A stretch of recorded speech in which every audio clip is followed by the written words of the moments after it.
안녕하십니까? 여러분 반갑습니다. 이렇게 방송으로 기독교의 진리에 관하여 성경 공부를 나눌 수 있게 됨을 참으로 기쁘게 생각합니다. 코로나 바이러스 팬데믹 사태로 말미암아 만남의 기회가 많이 제한되었고, 그래서 이렇게 성경 공부를 방송으로 시작하게 되었습니다. 여러분들께서 스스로 방송을 켜고 성경 공부에 참여하시는 것은 적지 않은 어려움이 있을 것입니다. 주위의 환경 때문에 좀 집중력도 떨어지기 쉽고, 인도자가 없기 때문에 스스로 실천해 나가는 것도 쉬운 일은 아닐 것입니다.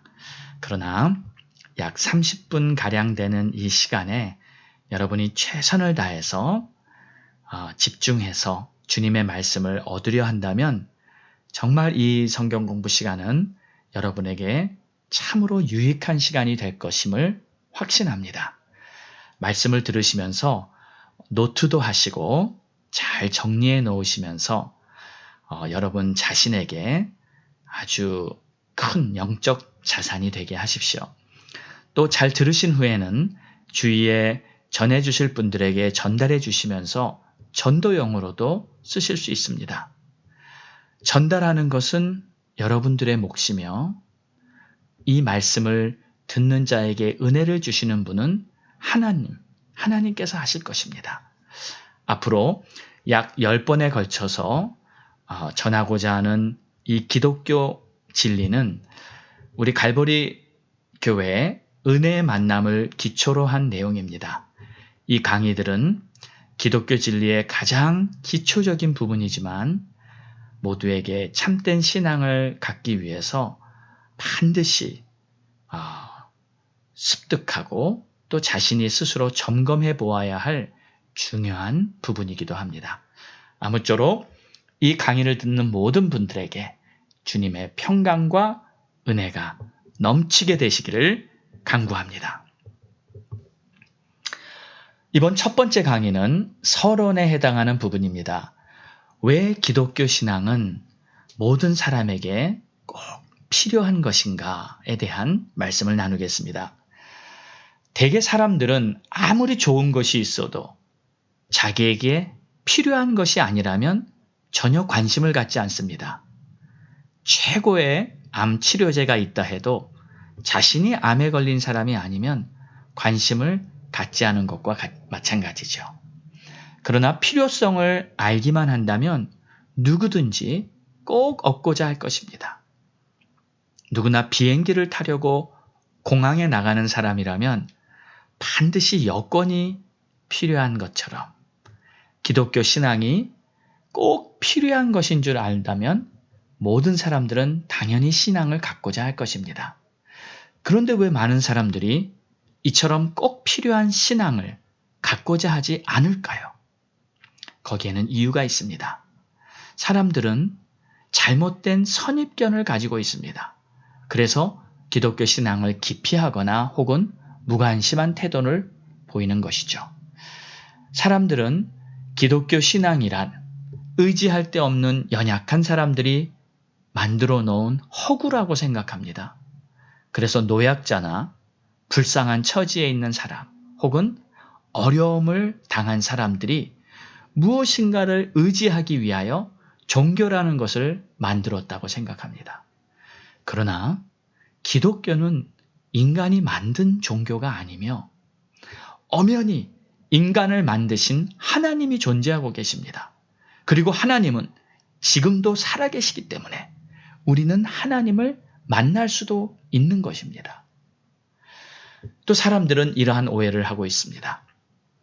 기독교 신앙은 도덕적인 삶을 살라고만 강요한다고 생각하죠.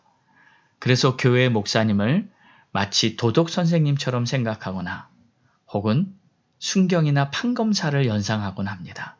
그렇기 때문에 하나님이 계시다 할지라도 그분을 만나는 것이 부담스럽게 여기는 것이죠. 그러나 막상 제 자신이 하나님을 만났을 때 저에게 하나님은 너무도 자비롭고 사랑이 많으신 나의 하나님 아버지시라는 것을 깨달았습니다. 그래서 저는 하나님이 살아계시다는 이 사실, 그리고 하나님이 나를 사랑하신다는 이 사실이 너무 놀랍고 감격스러워서 몇 달 동안을 울면서 다닌 적도 있었습니다. 누구나 하나님을 진정으로 만나게 되면 자신이 가지고 있던 잘못된 선입견에서 벗어나서 새로운 인생이 시작되는 것입니다. 모든 사람에게 기독교 신앙이 왜 반드시 필요한지 몇 가지 중요한 점을 말씀드리겠습니다.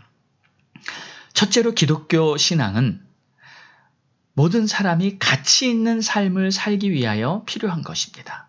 사람은 누구나 가치 있는 삶을 살기 원하죠. 사람들이 동분서주 바쁘게 뛰어다니는 것도 다 가치 있는 삶을 이루기 위한 노력이라고 볼 수 있습니다. 그런데 여러분, 이 삶의 가치라는 것은 하나님의 존재 여부와 아주 절대적인 관계가 있습니다. 왜냐하면 만약 하나님이 계시다는 것을 전제로 했을 때 가치라고 생각했던 것이 만약 하나님이 안 계시다면 그 가치는 아무 쓸모가 없는 것이 돼버리고 맙니다. 또 반면에 하나님이 안 계시다는 것을 전제로 했을 때 가치라고 생각하는 것들이 만약에 하나님이 살아 계신다면 그것들이 전혀 무가치한 것들이 돼버리고 마는 것입니다. 다시 말하자면 우리들이 진정으로 가치 있는 삶을 살기 원한다면 먼저 우리는 하나님의 존재 여부에 대해 분명한 결론을 내려야만 하는 것입니다. 그런데 여러분, 우리 인간은 스스로 하나님을 알 수 있는 능력이 없습니다. 마치 개미 한 마리가 인간에 대해서 알 수 있는 능력이 없는 것과 같습니다. 오히려 우리가 하나님에 대해 알 수 없다는 것은 개미가 인간을 아는 것보다 더 불가능한 일입니다. 자, 그렇다면 만약에 사람이 자기 스스로의 생각을 통해 하나님이 계시다고 결론을 내려도 그것은 증명되지 아니한 추측에 불과합니다. 반대로 사람이 자신 스스로의 경험이나 생각을 통하여 하나님이 계시지 않다고 결론을 내려도 그것도 역시 증명되지 못한 자기 추측에 불과한 것이죠. 그렇기 때문에 하나님의 존재 여부에 대한 결론은 하나님을 만남으로만 가능한 것입니다. 하나님을 만난다는 것이 무슨 뜻인지는 다음 강의에 설명을 하도록 하겠습니다. 자, 두 번째로 기독교 신앙은 여러분이 진정한 행복과 만족을 얻기 위해서 꼭 필요한 것입니다. 사람들은 모두 자기 나름대로 꿈과 이상을 가지고 살고 있습니다. 그런데 한 가지 슬픈 사실은 사람들이 꿈과 이상이라고 할 때 대개 돈이나 권력 혹은 지식이나 명예 등을 생각합니다. 자, 그런데 여기 한 가지 주목할 사실이 있죠. 어떤 사람도 돈 자체를 위하여 돈을 벌려고 하거나 권력 자체를 위하여 권력을 잡으려고 하지 않는다는 사실입니다. 예를 들어 보면 돈을 벌어서 액자에 넣어두거나 혹은 벽에 돈을 붙여 구경하기 위해서 돈을 벌려고 하는 사람이 어디 있습니까? 권력도 역시 마찬가지입니다. 지식이나 명예도 다 마찬가지예요. 그런데 왜 사람들은 애써서 돈을 벌려고 하고 또 권력을 얻으려고 합니까? 그것은 혹시 돈을 벌면 그 돈 때문에 행복이 있지 않을까? 또 권력을 얻으면 그 권력 때문에 행복이 있지 않을까 하는 생각 때문이 아니겠습니까? 그러나 만약 돈을 많이 벌면 참된 행복이 있다면 왜 부자들이 자살을 하겠습니까? 왜 권력가들이 스스로 자살을 하겠습니까? 사람들이 바라는 것은 돈이나 권력, 명예를 얻으면 그 안에 행복이 있다고 생각하기 때문에 결국 그것을 추구하는 것이죠. 그러나 결국 이 모든 것을 다 얻어도 결코 참된 행복은 얻지 못한다는 것을 사람들은 결국 깨닫게 되는 것입니다. 그렇다면 진정으로 바라는 참된 행복과 만족을 얻으려면 어떻게 해야겠습니까? 먼저 우리는 인류가 어디서 행복과 만족을 잃어버렸는지 그 원인을 알아야 합니다. 이런 조크가 있습니다. 어떤 신사가 밤에 길을 걸어가고 있었습니다. 그런데 어떤 술 주정꾼이 가로등 밑에서 무엇인가 열심히 찾고 있었습니다. 자기 몸도 제대로 가누지 못하는 술 주정꾼이 허리를 굽히고 땅에서 무엇을 찾고 있는 것이 보기가 너무 안 돼서 그 신사는 그를 도와주기로 결정했습니다. 그 신사는 그에게 물어보았습니다. 형제여, 무엇을 찾고 있습니까? 술 주정꾼은 지갑을 찾는다고 했습니다. 그 신사는 그를 도와주기 위해 그와 함께 지갑을 찾기 시작했습니다. 그런데 한참 동안 가로등 근처를 다 둘러보았지만 지갑을 발견할 수가 없었습니다. 그 신사가 다시 술 주정꾼에게 물었습니다. 당신은 정말 지갑을 이곳에서 떨어뜨렸습니까? 그 술 주정꾼이 너털웃음을 웃으며 말했습니다. 이 바보 같은 사람아, 내가 이곳에서 지갑을 떨어뜨렸다면 왜 지금까지 지갑을 찾지 못했겠는가? 그 신사가 어이가 없어 다시 물었습니다. 그러면 지갑을 어디서 떨어뜨렸단 말입니까? 그는 다시 혀가 꼬부라진 목소리로 말했습니다.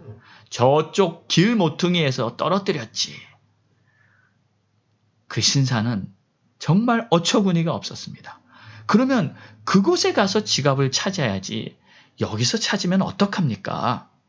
그때 술 주정꾼이 한 말이 있습니다. 이 멍청한 사람아, 그곳에는 가로등이 없고 여기에는 가로등이 있지 않느냐. 여러분, 아무리 가로등이 있어도 그곳이 지갑을 떨어뜨린 곳이 아니라면 결코 지갑을 찾을 수 없는 것이죠. 마찬가지로 우리도 참 행복과 만족을 찾으려면 먼저 어디서 행복을 잃어버렸는지를 알아야 합니다. 성경은 다음과 같이 설명하고 있습니다. 원래 하나님께서는 우리 인간을 지으실 때 세 가지 부분으로 지어주셨습니다. 그것은 영과 혼과 육입니다. 육이란 우리가 잘 알고 있는 육체입니다. 혼이란 우리가 일상에서 말하는 우리의 정신 혹은 우리의 마음입니다. 우리의 감정이나 의지 등은 우리 혼의 활동 영역에 속하는 것이죠. 그리고 인간에게는 이 영이 있습니다. 그러면 영이란 무슨 기능을 할까요? 영에는 특별한 두 가지 기능이 있습니다. 첫째, 영은 영원한 존재력을 가지고 있습니다.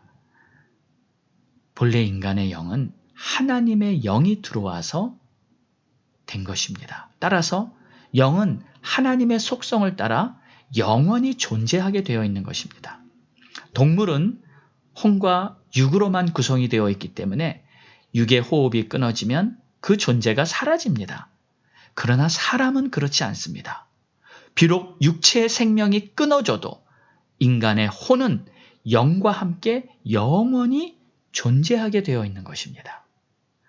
둘째로 영은 직감적으로 하나님의 존재를 인식하며 하나님의 뜻을 분별하는 기능을 가지고 있습니다. 예를 들어서 우리가 색깔을 인식하는 것은 눈을 통해서 인식하죠. 그러나 소리를 인식하는 것은 귀를 통해서만 가능합니다. 또한 눈과 귀가 아무리 있다고 해도 코가 없으면 냄새를 인식할 수가 없죠. 냄새는 반드시 코로만 인식하게 되어 있습니다. 마찬가지로 맛은 혀로만 인식하죠. 이와 같이 우리가 하나님을 인식할 수 있도록 하나님께서 우리에게 주신 것이 바로 영입니다. 사람은 오직 영으로만 하나님을 인식하고 하나님과 교제할 수 있게 되어 있습니다. 비유하자면 영은 마치 TV의 안테나와도 같습니다. TV에는 안테나가 있기 때문에 눈으로 볼 수 없는 전파를 인식해서 화면을 만들어 줍니다. 마찬가지 인간도 영을 통해서 눈으로 볼 수 없는 하나님을 인식할 수 있는 것입니다. 그런데 우리 조상 아담과 하와가 범죄할 때 그 영이 죽은 상태가 되고 말았습니다. 즉 TV의 안테나가 고장이 난 것입니다. 그러면 TV 화면이 더 이상 들어오지 않는 것처럼 인간도 영이 고장났기 때문에 더 이상 하나님을 인식할 수가 없게 된 것입니다. 이것을 에베소서 2장 1절에는 죄와 허물로 죽었던 너희라고 표현합니다. 여기서 죄와 허물로 말미암아 인간의 영이 죽었다고 표현하는 것이죠. 그 결과로 하나님과 교통이 끊어지게 된 것입니다. 여러분, 그러므로 보통 사람들이 하나님을 인식할 수 없는 이유가 바로 여기에 있는 것입니다. 자, 그렇다면 이 모든 사람들이 영이 죽은 상태로 태어난 것을 무엇을 보고 알 수 있을까요? 그것은 바로 모든 사람들의 심령 가운데 있는 빈 곳입니다. 정상적인 사람은 누구나 나이가 15세나 16세가 되면 마음속에 빈 곳을 느낍니다. 그것을 사람들은 고독이라고도 하고 허무라고도 부릅니다. 참으로 이상하지 않습니까? 왜 모든 사람들이 사춘기가 되면 마음속에 공허함을 느낄까요? 그것은 바로 자기 속에 있어야 할 영이 죽었기 때문에 어쩔 수 없이 느끼는 현상인 것입니다. 그런데 사람들이 자기 속에 빈 곳을 느낄 때 그 빈 곳을 채우고자 하는 본능적인 욕구가 생깁니다. 사람들은 자기의 성장 환경이나 성격에 따라 이 욕구를 채우기 위해서 혹시 돈이 있으면 빈 곳이 채워지지 않을까?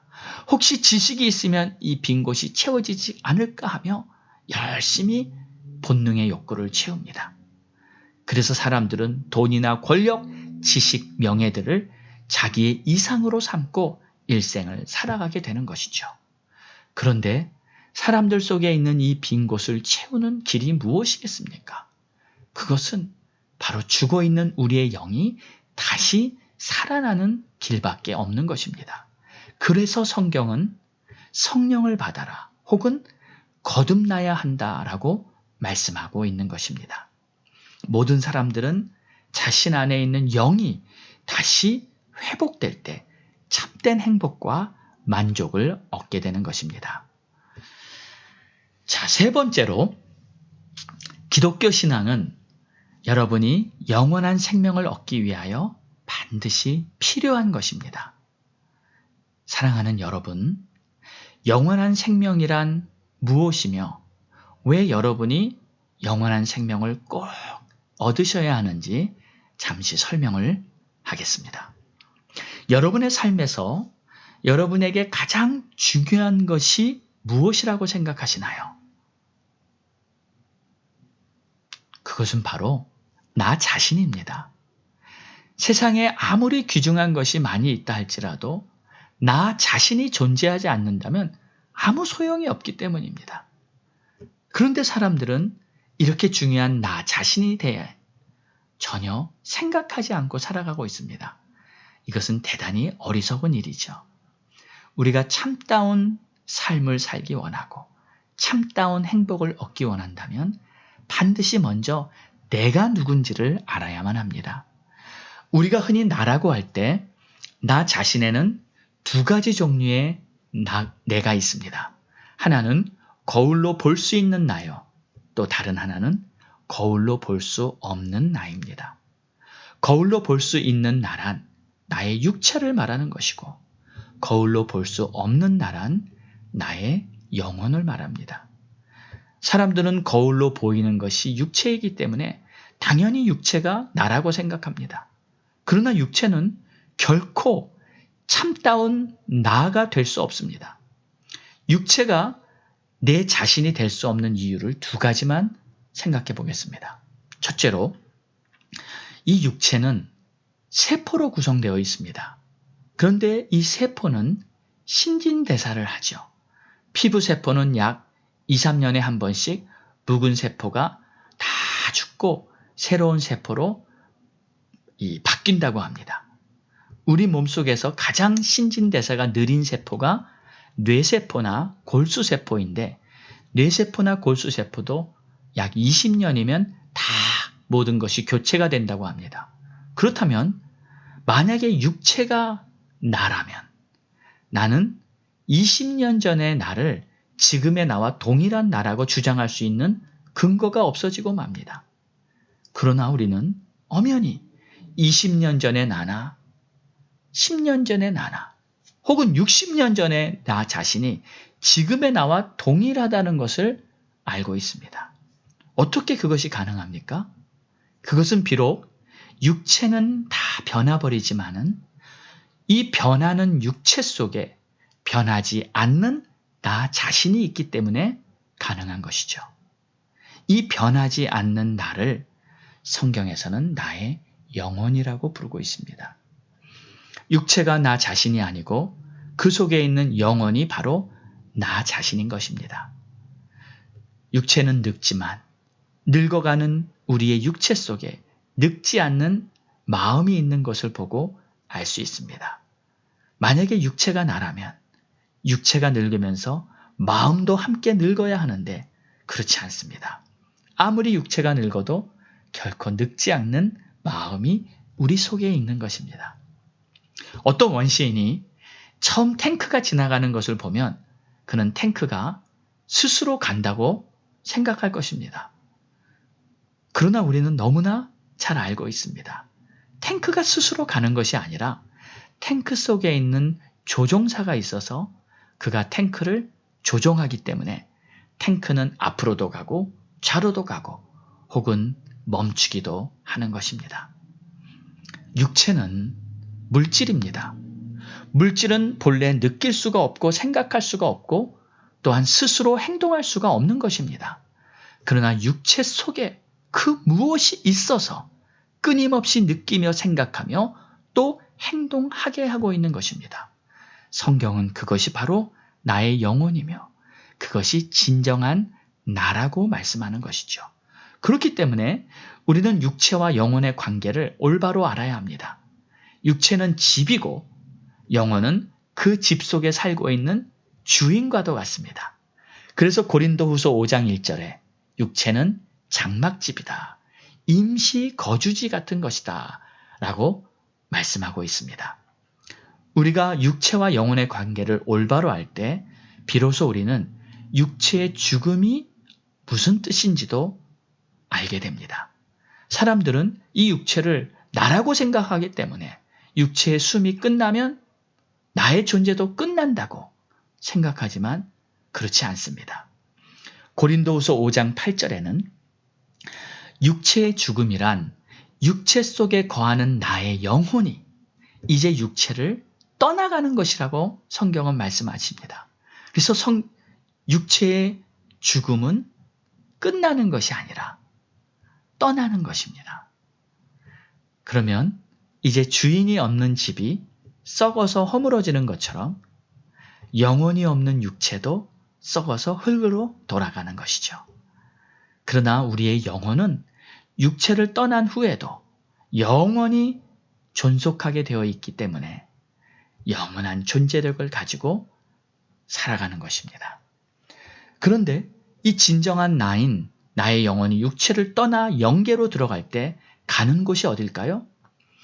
이 세상에서도 죄를 지은 사람이 감옥에 들어가는 것처럼 죄를 지은 영혼도 영계에 들어가면 영계의 감옥에 들어가게 되어 있는데 그 영계의 감옥을 다른 말로 지옥이라고 부르는 것입니다. 그런데 이 지옥에는 세 가지 특성이 있습니다. 첫째, 지옥은 이 세상의 어떤 고통보다도 더한 고통이 기다리고 있는 곳이고, 두 번째로 한 번 들어가면 영원히 빠져나올 수 없는 것이고, 또 지옥은 한 번 들어가면 영원히 죽을 수도 없는 곳입니다. 혹시 여러분들 가운데 어떤 분들은 이렇게 생각할지 모르겠습니다. 지금은 21세기 과학과 문명이 이렇게 발달한 시대인데 어떻게 천국과 지옥이 있다고 말하고 있습니까? 대개 이런 분들은 예수를 믿는 사람들이 매우 비논리적이고 자신은 굉장히 논리적이라고 생각합니다. 오늘은 그런 생각을 하시는 분에게 자신의 논리를 사용해서 한번 잘 생각해 보시기를 권면합니다. 여러분은 왜 자신의 사후 존재를 믿지 않습니까? 여러분은 왜 천국과 지옥의 존재를 믿지 않습니까? 여러분이 믿지 아니하는 근거가 무엇인지 한번 곰곰이 생각해 보시기 바랍니다.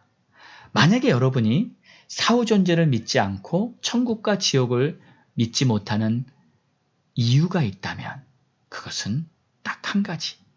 아직 죽어보지 않았기 때문입니다.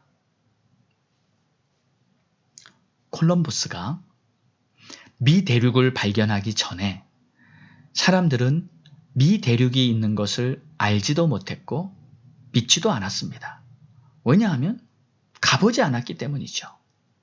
그러나 여러분, 그들이 알지도 못했고 또 믿지도 않았어도 존재하고 있는 것은 분명히 있는 것입니다. 만약에 여러분이 사후 존재를 믿지 않고 천국과 지옥을 믿지 않는다 할지라도 사후 존재가 있으면 있는 것이고 천국과 지옥이 있으면 있는 것입니다.